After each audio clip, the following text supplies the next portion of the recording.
SpaceX Starship, first orbital flight. SpaceX Elon Musk is shooting for July to launch first orbital space flight of its Starship rocket. Company President Gwynne Shotwell said on Friday, "Hello everyone, welcome back to our YouTube channel. In today's video we are going to discuss the Starship and its first orbital launch. Now let's get straight into it." In an ever-changing world, you have to adapt. And cryptocurrency is taking the world by storm. It's the most efficient and secure payment method in the modern world. Coinbase makes it easy to start your own cryptocurrency profile, and you can get started in less than a few minutes. Invest in us to invest in the future. "I'm hoping we make it, but we all know that this is difficult," Shotwell said, speaking at the National Space Society's virtual International Spaceship Developmental Conference. What is Elon Musk's Starship? Elon Musk is developing a vehicle that could transform space travel. Starship is as known as a reasonable transportation system that can transport up to 100 people to the Red Planet. The passion of the founder of Elon Musk's private space company SpaceX is to make life multiplanetary.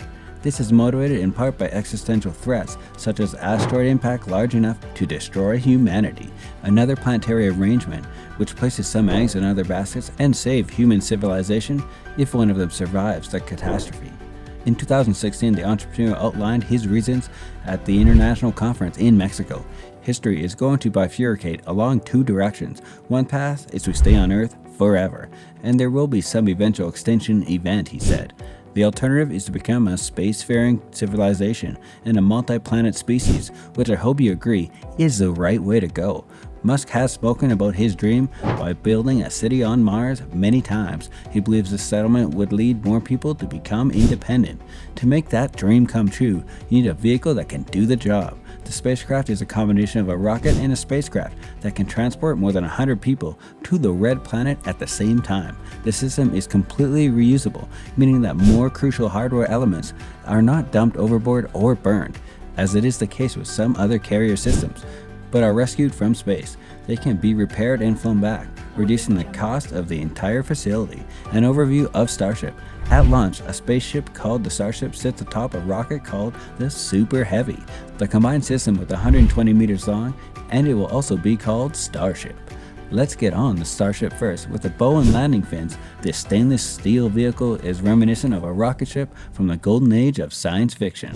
At the stern of the 50-meter long ship are 6 powerful Rapture engines that SpaceX has been developing for more than a decade. Combustion is gradual and the engine design reduces the amount of fuel released. The fuel tank is located in the center of the vehicle to supply the Rapture with liquid methane, CH4, and liquid oxygen, O2. Methane is the fuel and oxygen acts as oxidizing agent, the chemical that causes the fuel to burn. This combustion is called metalox. The choice of fuel is unusual for a rocket engine, but methane can provide a lot of thrust. It's also a reasonable choice given Musk's design on Mars. The SpaceX founder says CH4 can be synthesized from the groundwater on Mars and form carbon dioxide, CO2, in the atmosphere using a chemical process known as sabotage reaction. Filling the Starship for a return trip to Earth with rescues from Mars will create a level of self-sufficiency that will make traveling more doable and less expensive. At the front of the spacecraft, sometimes called the upper stage, is a large payload component that can carry large loads of people to destinations in outer space. Now we come to the rocket. The 70-meter, 230-foot long Super Heavy was loaded with 3,400 tons, 6.8 pounds of cryogenic cold metal oxide. It was powered by 32 Rapture engines.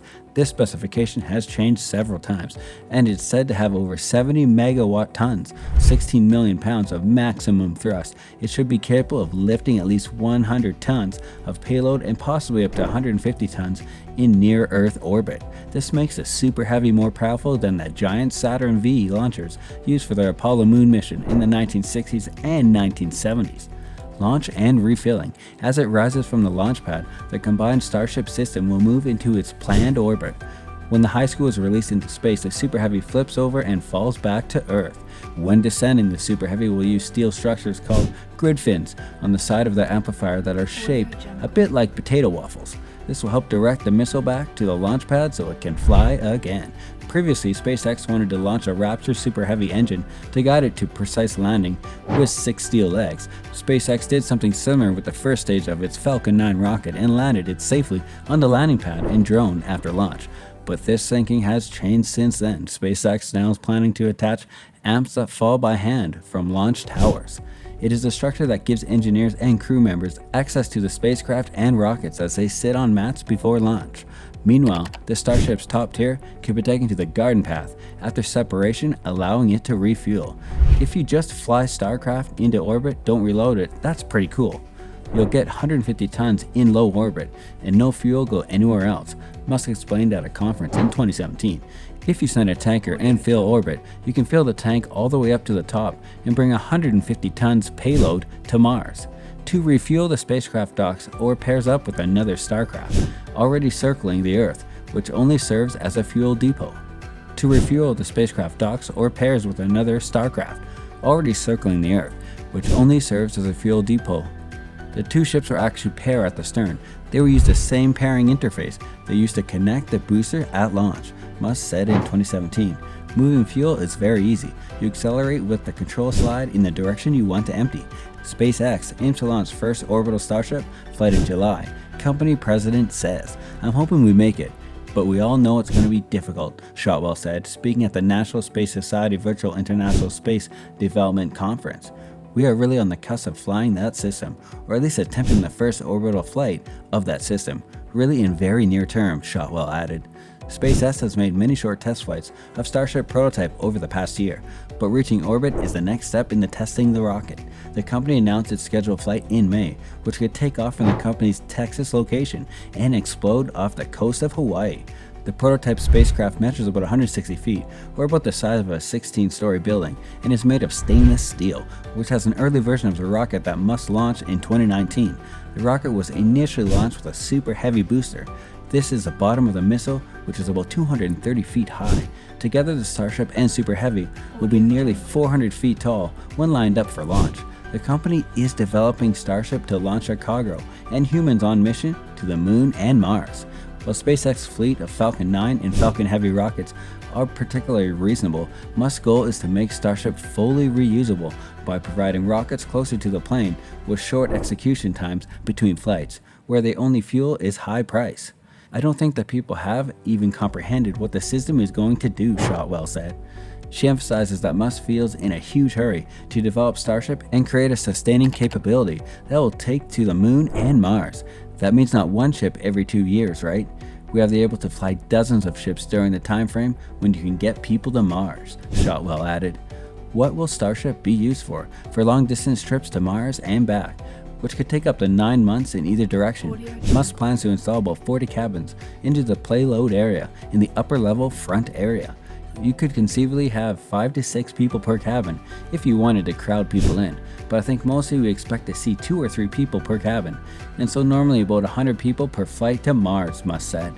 The payload field will also have common areas, storage rooms, kitchens, and shelters where people can gather to protect themselves from solar storms in which the sun emits harmful charged particles into space. Starship will also play a role in NASA's Artemis program, which aims to establish a long-term human presence on the Moon.